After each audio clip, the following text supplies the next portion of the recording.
একটু কেক দেখাচ্ছি, chief guest কি করবে? একটু তো কেক দেখাবে, একটু তো নিজের ব্যাপারে বড় কথা বলবে, তো কিছু করার নেই।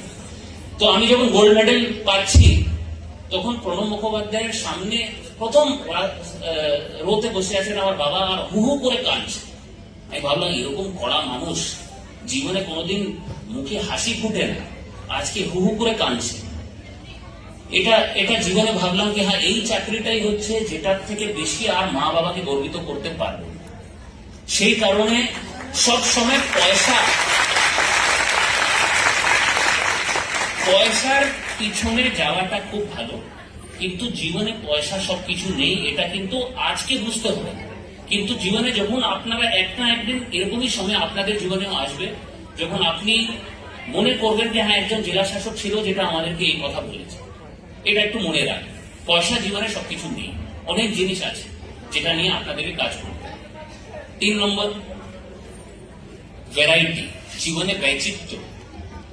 আপনি যখন খাওয়া দাওয়া করেন, একটু মিষ্টি, একটু নুন, একটু জল, একটু সালাদ, সব রকম জিনিস মিশিয়ে খান।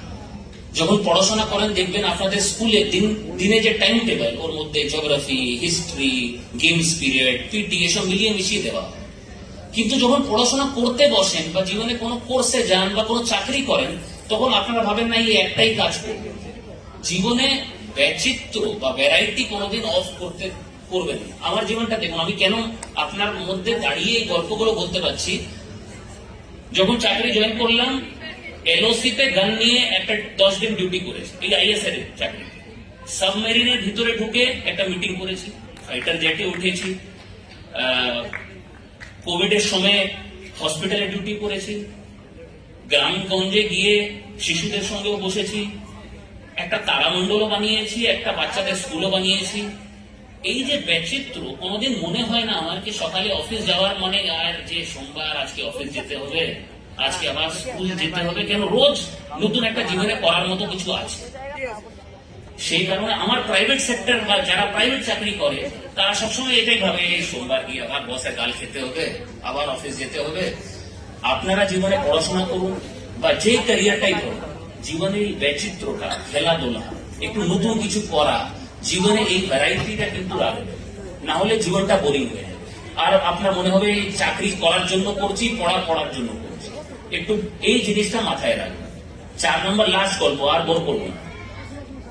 বাংলার জন্য কাজ করবে।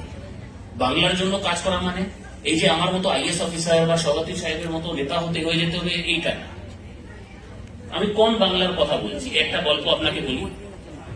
আমি একদিন এমনি জেলায় বেরোলাম টয়লেট গুলো ঘুরতে, কি সবাই টয়লেট ব্যবহার করছে। একটা বাড়িতে ঢুকলাম, দেখলাম টয়লেট যেটা, তার মধ্যে তোষর, বালিশ, চাদর, এই জিনিসগুলো ভর্তি করে রেখে দিয়েছে। আমি দাদাকে জিজ্ঞেস করলাম, দাদা আপনি এটাকে স্টোর হিসাবে ইউজ করছেন কেন? এ তো আপনার টয়লেট। তো বলে আমার টয়লেট কাজ করে। আমি বুঝতে পারলাম না টয়লেটে কাজ করার মতো কি আছে। বলে আমার টয়লেট কাজ করে না, সবসময় তার টয়লেটের মধ্যে জল থেকে যায়। এবার আপনি ভাবছেন লাঞ্চের আগে এই লোকটা টয়লেটের কথাগুলো কেন বলছে, বিরক্ত করে দিচ্ছে। কিন্তু আপনি ভাবুন, ওই লোকটা ভাবছে ওই যে জলটা আমাদের কমোডের মধ্যে থাকে, ওই লোকটা ভাবছে টয়লেট খারাপ হয়ে গেছে। মানে জীবনে সেই লোকটা কিন্তু টয়লেট দেখেনি। এরকম মানুষও কিন্তু পশ্চিমবঙ্গতে আছে, দেশে আছে। আমি এটা বলছি না কি আপনি সিভিল সার্ভিস জয়েন করুন বা সমাজ সেবায় ঢুকে যান, কিন্তু কোনোদিন এটা ভাববেন না কি আমি তো খুব পড়াশোনা করে এখানে দাঁড়িয়ে আছি। আমি কোনোদিন ভাবিনি কি আমি খুব বুদ্ধিমান লোক বলে আমি আইএস হয়েছি। আমাকে সুযোগ করে দেওয়া হয়েছে। আমি একটা ভালো পরিবারে জন্ম নিয়েছি, যেখানে আমার বাবা আমাকে সবসময় পড়াশোনার জন্য বলতো, বই কেনার মতো ওনার কাছে পয়সা ছিল। এরকম শিক্ষক শিক্ষিকা ছিল যে আমাকে পড়িয়ে দিত। এরকম না কি আমি একমাত্র বুদ্ধিমান লোক যে এই জায়গায় আসতে পারতাম। কোনোদিন ভাববেন না কি আপনারা খুব বুদ্ধিমান বলে ওখানে বসে আছেন। আমি এখানে বসে আছি সুযোগের জন্য। জীবনে আমরা সুযোগ পেয়েছি, এরকম পরিবারে জন্ম হয়েছে, এরকম সমাজে বড় হয়েছে। অনেকজন কিন্তু পশ্চিমবঙ্গে এই সুযোগটা পায়নি। এই বাংলার জন্য কিন্তু আমাদেরকে জীবনে কাজ করতে হবে। আপনাকে পয়সা দিতে বলছি না, কিন্তু মনে রাখবেন যখনই সময় পাবেন কিছু ভলেন্টিয়ার করবেন, কিছু সমাজ সেবায় কাজের মধ্যে থাকবেন।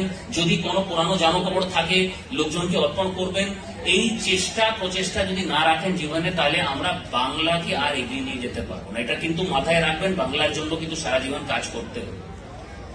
একবার রিভাইজ করিয়ে দিই, যেভাবে টিচার বলে, কনফিউজ হওয়াটা খারাপ না। জেলা শাসকই কনফিউজ আছে, তাহলে আমি কনফিউজ কেন হবো না? 2 নম্বর, পয়সা জীবনে সবকিছু নেই, এটা কিন্তু মনে রাখবেন। আজকে হয়তো বুঝতে পারছেন না, আমি বলছি না, শাহরুখ খান বলেছে।